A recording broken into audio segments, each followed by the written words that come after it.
সকলকে স্বাগত স্কলার ক্যাম্পাসে।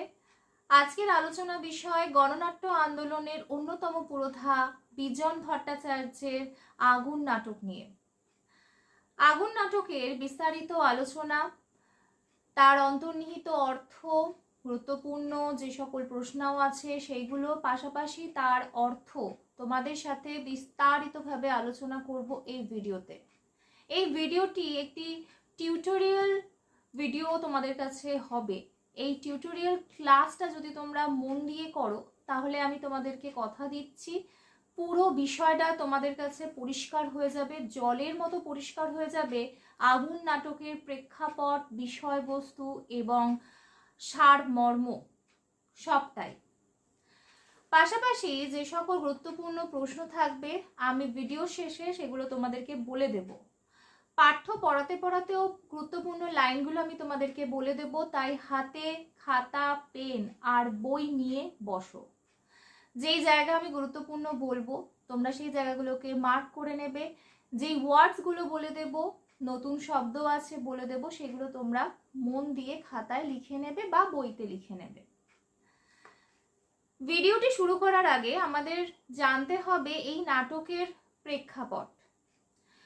1943 সালে 23শে এপ্রিল অরণি পত্রিকায় প্রথম প্রকাশিত হয়েছিল বিজন ভট্টাচার্যের আগুন। আগুনটা কিরকম আগুন? দাবানলের আগুন, নাকি নবচেতনার আগুন, নাকি অন্য রকমের আগুন? এই আগুনের সার কথাই হচ্ছে হাহাকার, অর্থের অভাব। সেই সময় দুর্ভিক্ষ সর্বত্র, দুর্ভিক্ষ দেখা দিয়েছে, সেখান থেকে মন্বন্তর, মন্বন্তর থেকে মহামারী। সেই অর্থের অভাব, খাদ্যাভাব, সেই আগুন, পেটে খিদের যে জ্বালা, সেই জ্বালা থেকে যে আগুন উঠে আসে, সেই আগুনের কথাই এখানে এই নাটকের মধ্যে বিজন ভট্টাচার্য তুলে ধরেছেন। গণনাট্য ব্যাপারটা আমাদের একটু বুঝতে হবে। গণ মানে জনগণ, সাধারণ।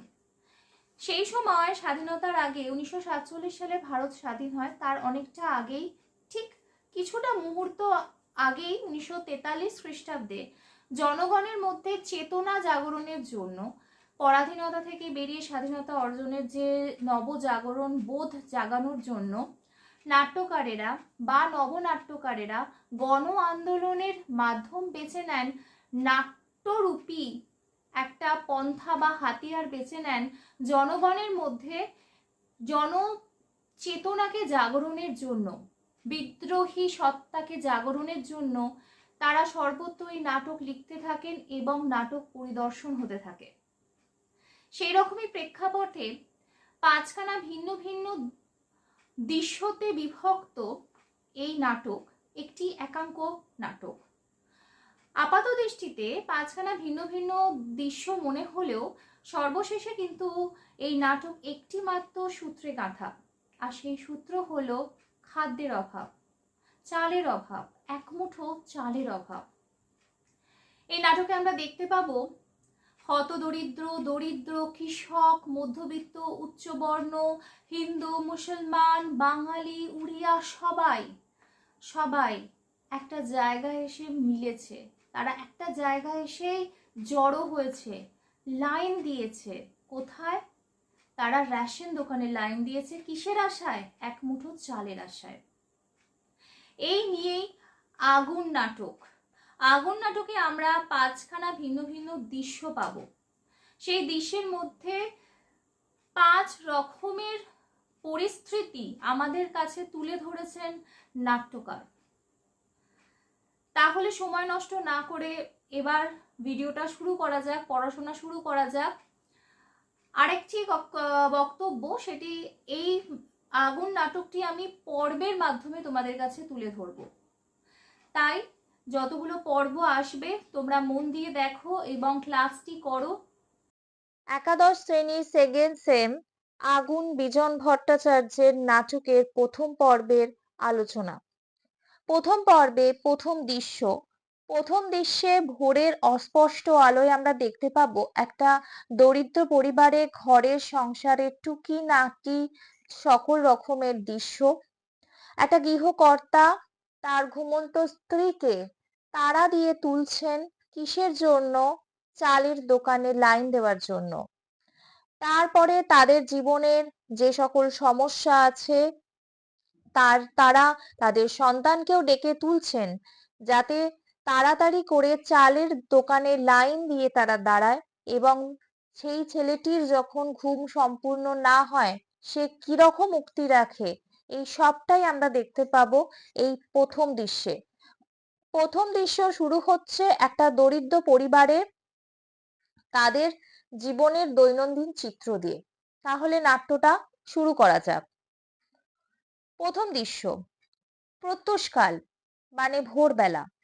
অস্পষ্ট আলোয় কিছুই ভালো করে ঠাউর করা যাচ্ছে না।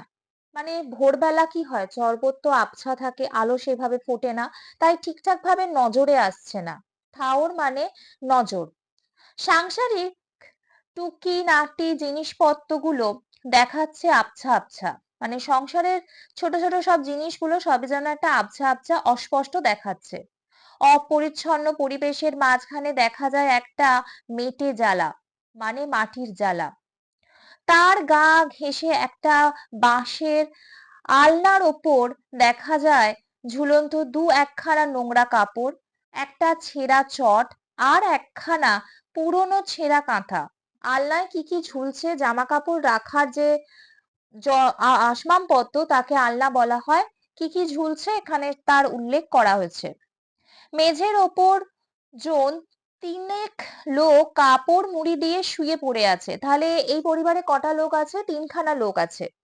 খুব অস্পষ্ট নীল আলোয় স্টেজের একপাশে এদেরকে দেখা যাচ্ছে। এটা আসলে নাটক ছিল। নাটক হলে কেমন ভাবে তার আলোর প্রদর্শন হবে সবটাই এখানে নাট্যকার তুলে দিয়েছেন। তাই নীল অস্পষ্ট আলো স্টেজেতে দেখা যাচ্ছে। একটা মোড়ক ডেকে উঠলো। একজন একটু নড়ে চড়ে পাশ ফিরল।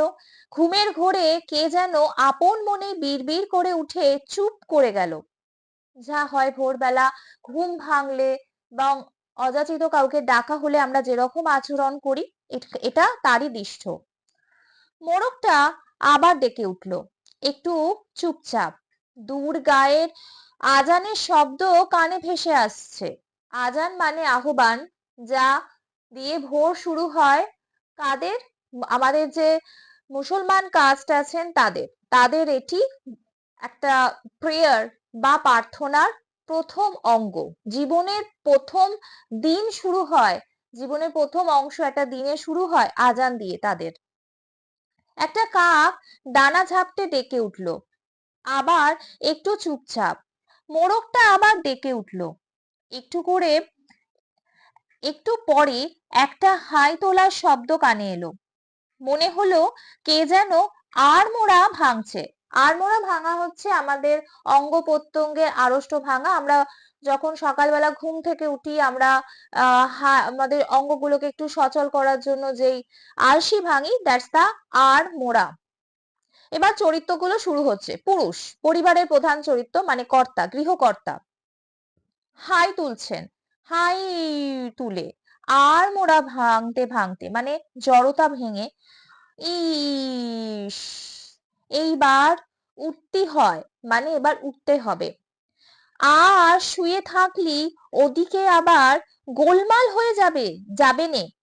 ওদিকে আবার, ওদিকে মানে যেখানে গিয়ে তারা লাইন দেবে চালের জন্য।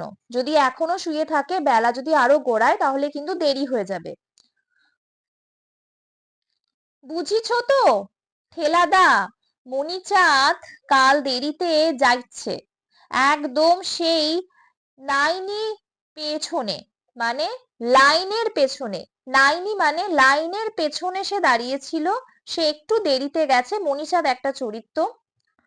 ওদিকে চাল পাতি পাতি সেই বেলা 12টা।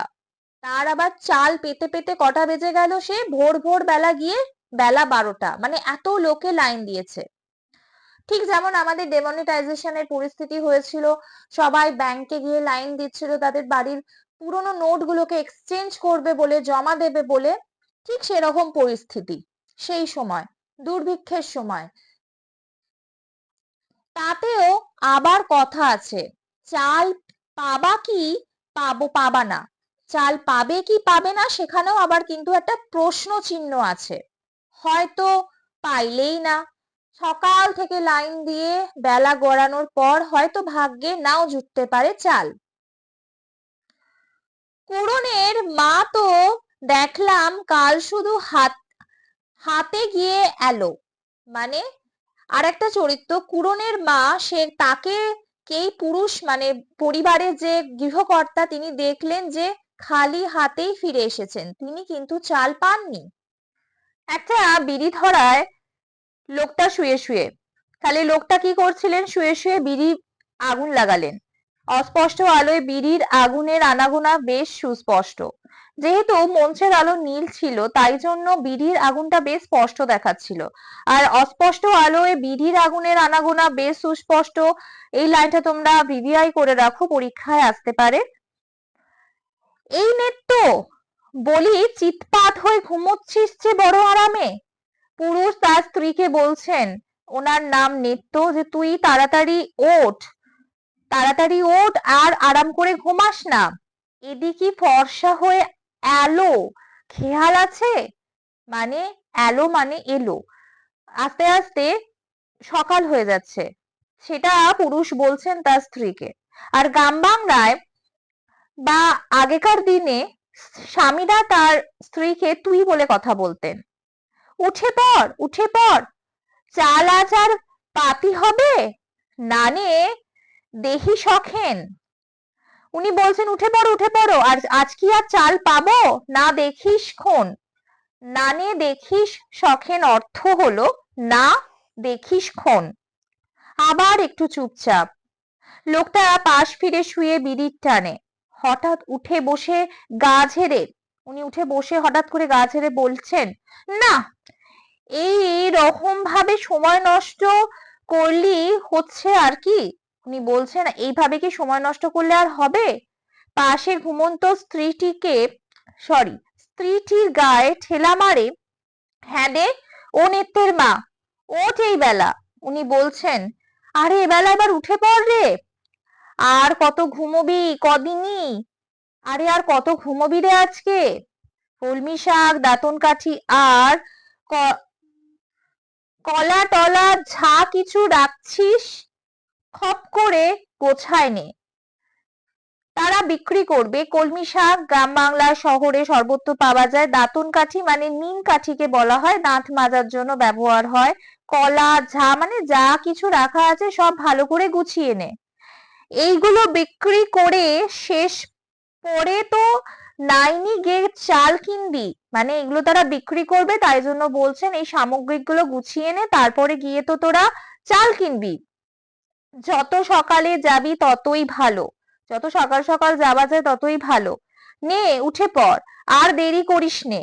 কই, আসলে যত সকাল সকাল যাওয়া যাবে তত সকাল সকালই বিক্রি করে সেই অর্থ নিয়ে আহ যেখানে চাল পাওয়া যায় মানে রেশন দোকানের বাইরে তারা লাইন দিতে পারবে এবং সেই অর্থ দিয়েই তারা কিন্তু কি কিনবে, চাল কিনবে।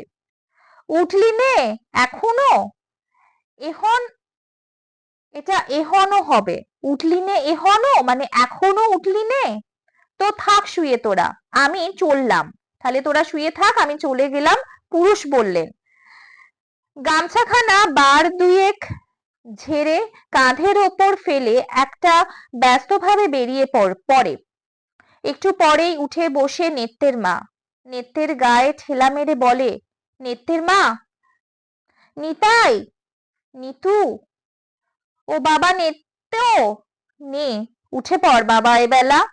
একটা মোরগ ডেকে উঠলো দূরে, একটা কুকুর ডাকছে শোনা যায়। উনি তার ছেলেকেও আবার নাড়া দিয়ে বলছেন, উঠে পড় বাবা, দূর থেকে একটা মোরগ ডাকছে, একটা কুকুর ডাকছে, বেলা অনেক গড়িয়ে যাচ্ছে। পুরুষ বেরিয়ে যাবার পর তার স্ত্রী উঠে এবার তার সন্তানকে, তার ছেলেকে ডাকছেন। নেত্য আড়মোড়া ভেঙে উঠে বসে, কি হচ্ছে কি সকালবেলা।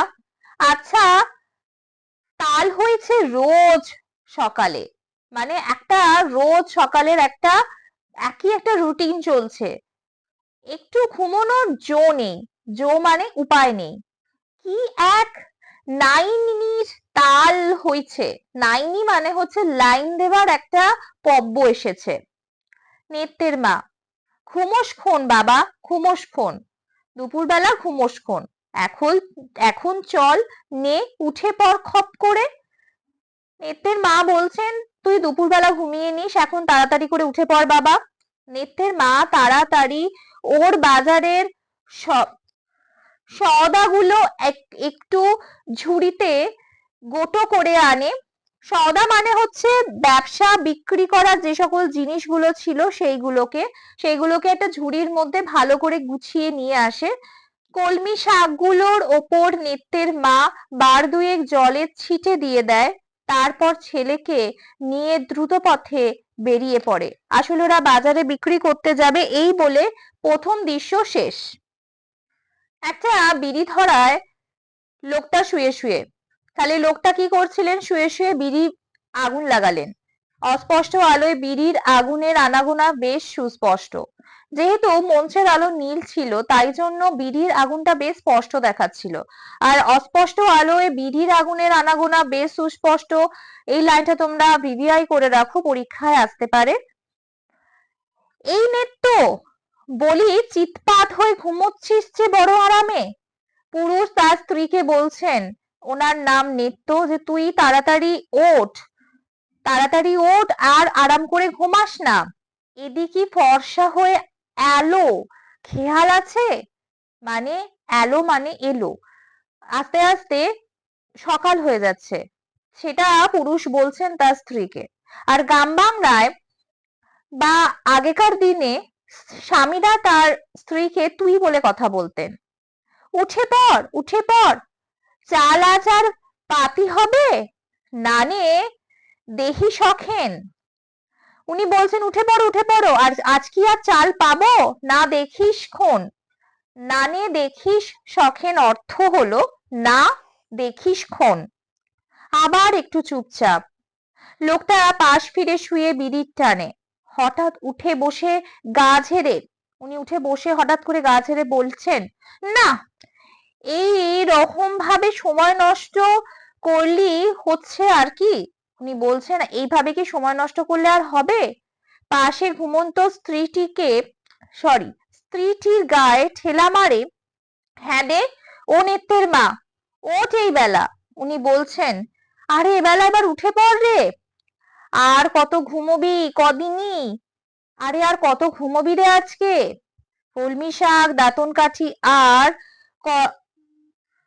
কলা টলা যা কিছু রাখছিস খপ করে গোছায় নে, তারা বিক্রি করবে। কলমি শাক গ্রাম বাংলা শহরে সর্বত্র পাওয়া যায়। দাঁতন কাঠি মানে নিম কাঠিকে বলা হয়, দাঁত মাজার জন্য ব্যবহার হয়। কলা ঝা মানে যা কিছু রাখা আছে সব ভালো করে গুছিয়ে নে।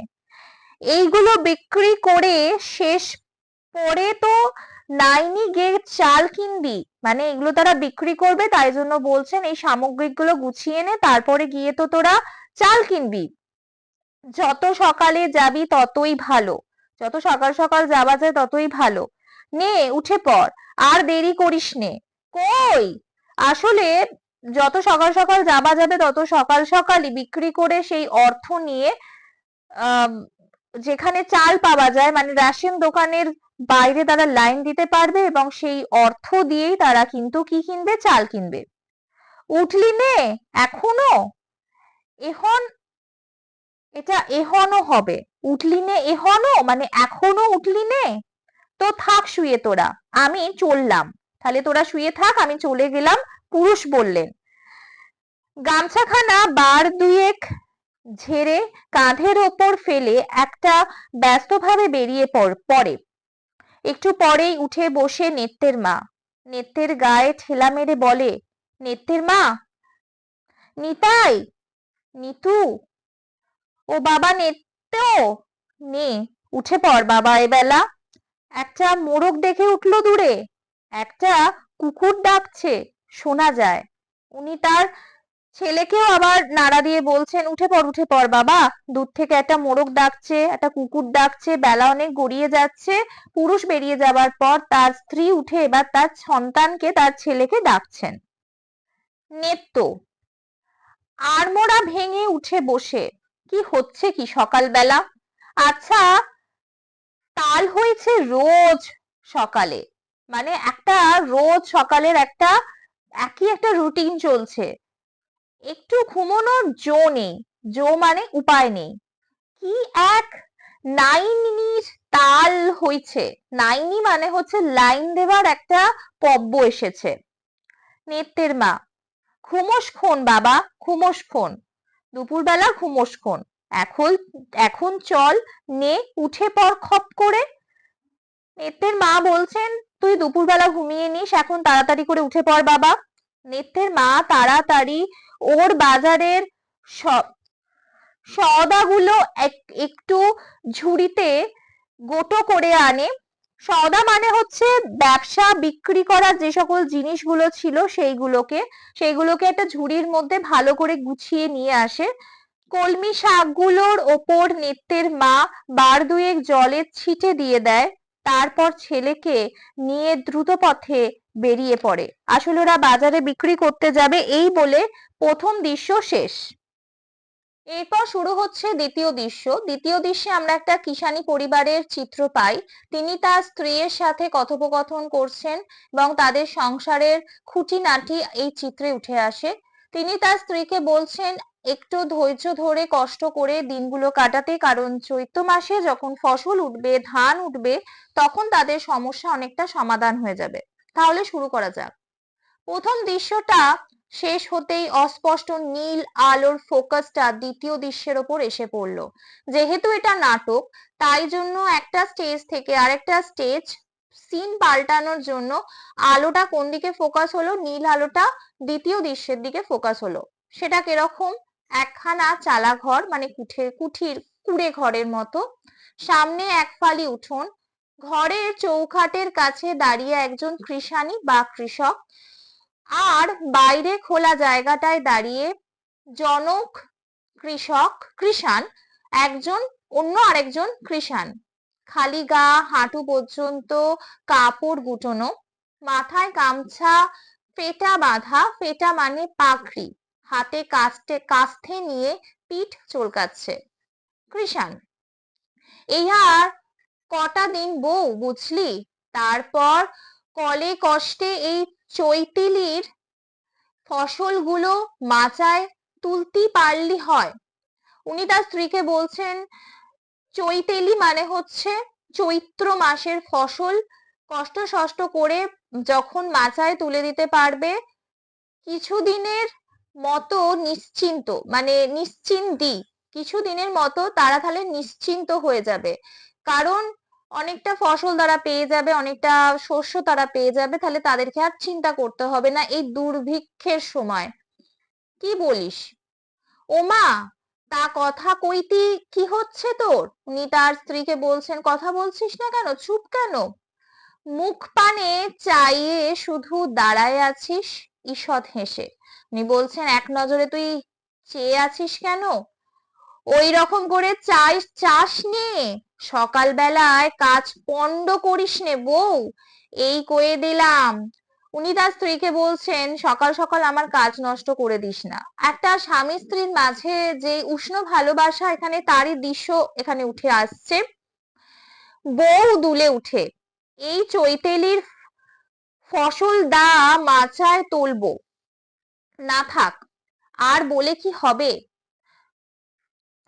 উনি বলছেন, চৈত্র মাসের ফসল তো এবার মাচাতে তুলবো, মানে মাচা যেখানে করা থাকে, তাহলে আর কি বলে হবে?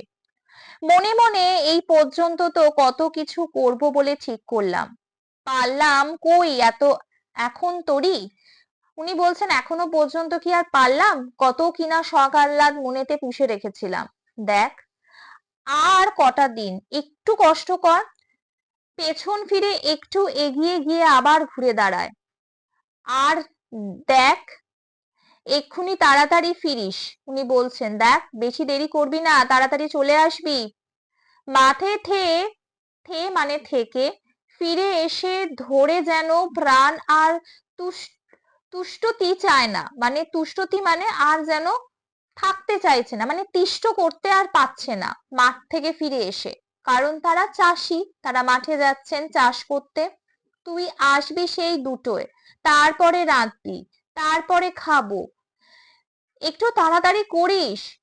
কেষ্টর মার সঙ্গে সকাল সকাল গিয়ে লাইনে একবারে প্রথমে দাঁড়াতে পারিস নে? লাইনে মানে লাইনে গিয়ে প্রথমে তুই ওখানে গিয়ে দাঁড়াতে পারিস না? কৃষাণ তার স্ত্রীকে বলছেন। কেষ্টর মা একটা চরিত্র, একজন আহ ব্যক্তি, তাকে নিয়ে গিয়ে তুই কি তাড়াতাড়ি করে রেশন দোকানের লাইনে দিতে পারিস না চাল আনার জন্য? বাইরে একটা গরু হামলে উঠলো, মানে হাম্বা করে উঠলো, ডেকে উঠলো। কৃষাণ গরুকে লক্ষ্য করে বলে, আরে রোজাই, মাঠে যাব জন্যি একেবারে পাগল হয়ে উঠেছো এর মধ্যেই? মানে বলছে, আরে মাঠে যাব বলে কি তুমি এখনই পাগল হয়ে উঠেছো বউয়ের প্রতি? তা ওই কথা বুঝলি? কেষ্টর মার সঙ্গে আগে ভাগে গিয়ে লাইনে একেবারে সেই প্রথমে দাঁড়াবি। একটু হেসে ফের আবার ওই রকম করে তাকাচ্ছিস মুখপানে। প্রস্থান। দ্বিতীয় পর্ব শেষ। এরপরে আমরা তৃতীয় পর্ব নিয়ে আলোচনা করব। তৃতীয় পর্বটা আমরা দ্বিতীয় খণ্ডে আলোচনা করব। প্রথম খণ্ডে আমরা এতটাই আলোচনা করছি। আজকের পর্বে আমি এতটাই আলোচনা করলাম, বাকি আলোচনা পরবর্তী পর্বে তোমাদের কাছে খুব শীঘ্রই এসে উপস্থিত হবে। আরেকটি বিশেষ অনুরোধ, যারা এখনো পর্যন্ত আমাদের চ্যানেলটিকে সাবস্ক্রাইব করনি বাট ফার্স্ট টাইম ওয়াচ করছো, kindly subscribe us and stay with us. যারা অলরেডি সাবস্ক্রাইব করেছো, thank you so much. Please তোমরা তোমাদের বন্ধুদের মধ্যে আরও বেশি করে ভিডিওগুলি শেয়ার করো, আমাদের পাশে থাকো, আমাদের এগিয়ে নিয়ে চলো। Kindly share, like and subscribe করতে ভুলো না। আজকে এতটাই। পরবর্তী পর্ব নিয়ে তোমাদের সামনে খুব শীঘ্রই আসছি।